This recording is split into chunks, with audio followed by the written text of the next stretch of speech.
horumarka dalku waxa uu ku jiraa qoyska oo hagaaga. Hagaaga qoyskuna waxa uu ku jiraa lamaanaha oo aqoonta qoyska yeesha. Haddii ay lamaanuhu aqoonta qoyska yeeshaan,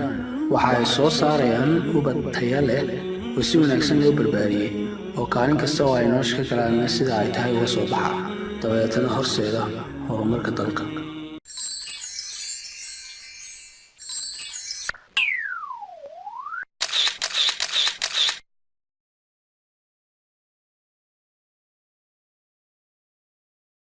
فرق وين ayaa u dhaxeeya barbaarinta ubadka iyo xanaaninta ubadka. Farq weyn ayaa u dhaxeeya tarbiyadaynta ubadka iyo koolkoolinta ama xanaaninta ubadka. Waalidku inta badan waxa ay awood saaraan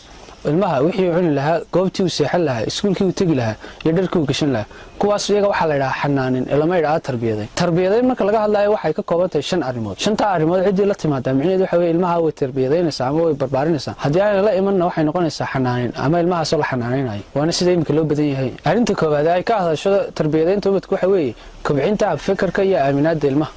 intuu ilmuhu yar yahay ayaa fikirkiisa la sii dhisaya waxa uu aaminsan yahay. marka qaarkood waxa laga yaabaa in ciyaalkii waalidiinta weydiiyaan su'aalo aad u kakan oo ay kamid tahay Ilaahay abuuray ama wax la mid ah. su'aalaha noocaas ah waalidiinta qaarkood waxa ay isku dayaan in ilmaha caburiyaan si ay su'aalo dib u weydiin iyagoo ku leh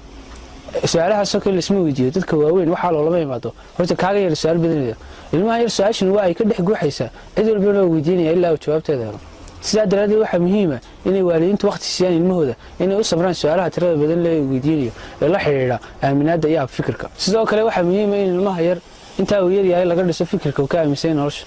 qaarkood baa laga yaabaa waalidiinta qaarkood in ilmaha ku barbaariyaan reer hebel ayaa reer hebel ka wanaagsan amaba hebel baa hebel ka wanaagsan ama wax la mid ah.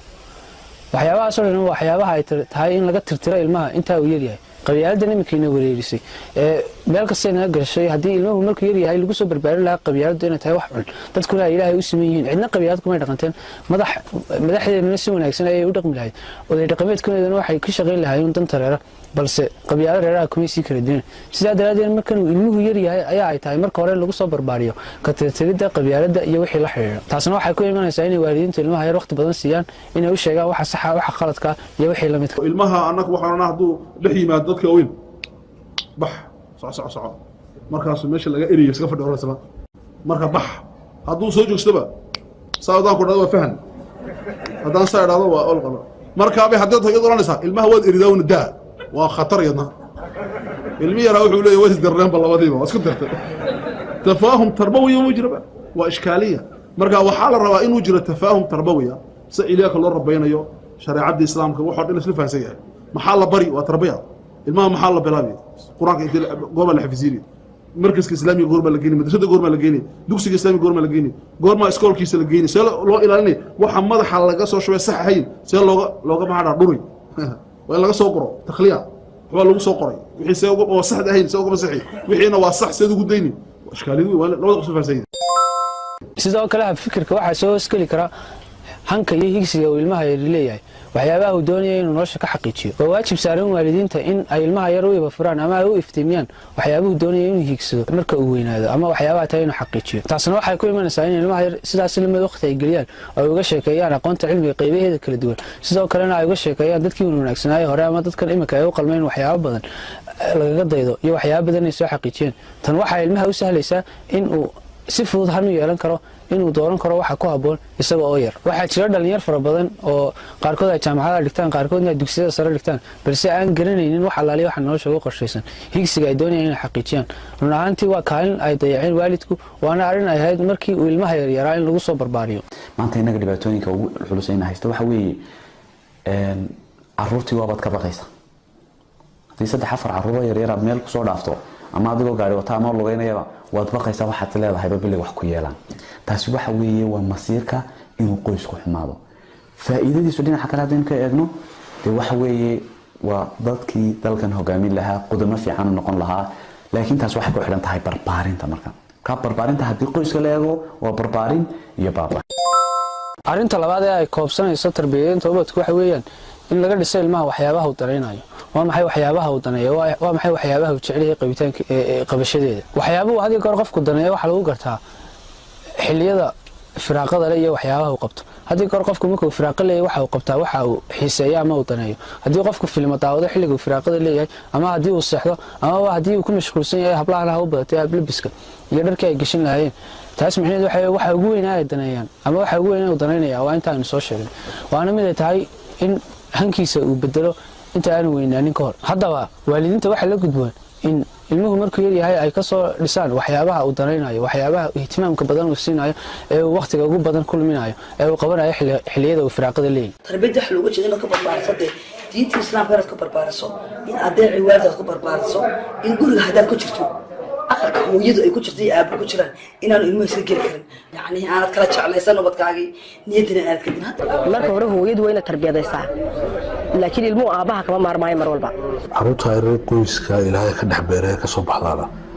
hadba iyaguna waxay qaabka u koraan ee hadhow ay dadka u dhex galaan waxay ku xidhan tahay qaabkay hadba ka arkaan aabahood iyo hooyadood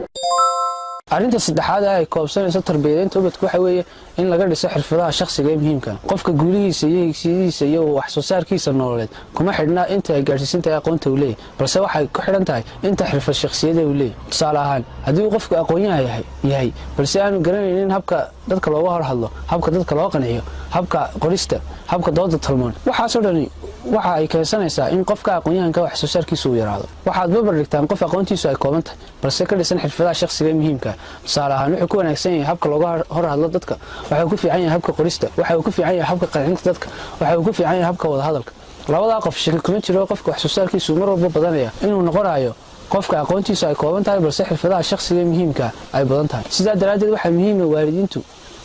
ilmahooda intuu yar yahay inay ogaadaan waxa uu ku wanaagsan yahay iyo dhaliilaha uu leeyahay inay marka horeba ka soo dhisaan xirfadaha shakhsiga ee muhiimka ee ay tahay in noloshiisa ku xaqiijiyo haddii aanay waalidiintu garanaynin xirfadaha shakhsiga ee muhiimka iyo inay ilmaha u soo kordhiyaan aqoonta iyada waxaa habboon inay geeyaan iskuullada la xidhiidha kobcinta xirfadaha shakhsiga ee muhiimka u ah ilmaha inta uu yar yahay iyo marka uu weynaado labadaba xirfadaha shakhsiga muhiimka qofka wuxuu leeyahay faa'iidooyin fara badan waxaa ka mid ah inuu qofkii dalaacayso kalsoonidiisa ama heerka kalsoonidiisa sidoo kale inuu qofkii ogaalayo ama bararayo caqabadaha iyo sidii looga gudbi lahaa iyo caqabadaha noloshiisa ka yimid sidii uga guulaysan lahaa sidoo kale qofka wuxuu bararayaa siduu u horumarin lahaa isagoo naf ahaantiisa iyo fikir ahaan siduu isku horumarin lahaa wuxuu sidoo kale bararayaa ama ilmihii lagu kobciya qofkii hadduu xirfadihii shakhsiyad barto inuu markasta hiigsado meel ka saraysta ama hiigsi iyo dhaadheer oo dhigto oo rabo markaas in dalkiisa wax ku soo kordhiyo waayo maskaxdiisii ayaa shakhsiyad ahaantiisa u kabacsan yahay arrinta afraad ee la xidhiidha tarbiyadaynta ubadku waxa weeyaan in la baro ilmaha yar sidii uu u dhisan lahaa xidhiidhada uu la leeyahay bulshada sidii aan isaga loo saameyn lahayn balse isagu bulshada u saameyn lahaa sidii haddii xidhiidhada ay ka xumaadaan uu hagaajisan lahaa ilmuhu markuu 3 jir yahay baa gabdhaha hooyadu xaabo u diran jirtay xaabo loo diranaya maaha xaabo waaweyn oo raash lagu bislaye xansas ama xandad dabka lagu horiyo ay hooyadu oran jirtay orado iyo soo gur inantuna inta muska reerka iyo qolqolka ka soo oran jirtay waxa ka gadan macnaheedu waxay inantu barito la shaqo sugaysa in loo barbaariyo dirashadeeda weelkuna markuu 4 jir yahay baa maqasha loo diri jiray maqashana kambalka iyo duleedka reerku ku ilaalin jiray markuu maqasha ka korana ariga loo diri jiray markuu ariga ka korana daba dhoonkeela duu reerku geelay hadii kana loo jiro reerku loo leeyahay macnaheedu waxay ahayd noloshaasi nolol isdhinac socoteedo ilmaha lagu barbaarinayo inuu noqdo nin shaqadii iyo hawshii loo dirayay ku muuqdo ku soo baxay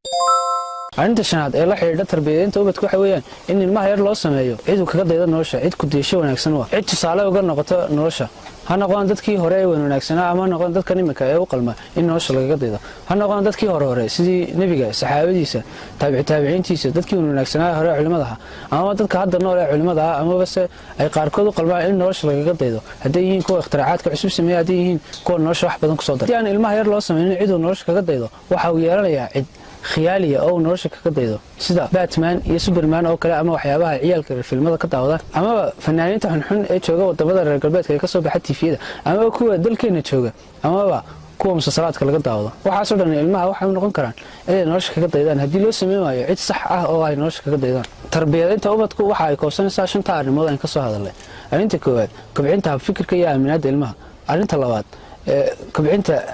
xirfadaha shakhsiga muhiimka ah uu leeyahay arrinta saddexaad in loo sameeyo cid nolosha kaga daydo arrinta afraad in laga dhiso sidii xiriirada bulshada u sameeysan lahaa iyo arrinta shanaad oo ah ilmaha yar waxa uu danaynayo ee uu ihtimaamka badan siinayo ubadku waa mas'uuliyad uu Ilaahay saaray waalidiinta waana mid uu ilaahay maalinta qiyaamaha kala xisaabtami doono sidaa daraadeed waa muhiim inay waalidiintu ilmaha yar xaqooda sida ay tahay uga soo baxaan dhinaca kale marka laga eego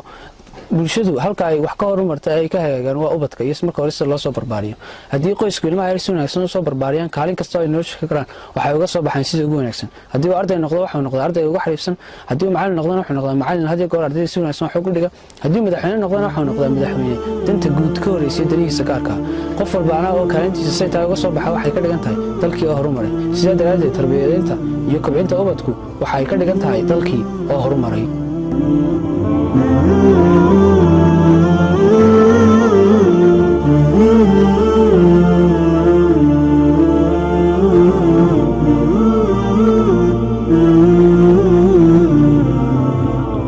Mm-hmm.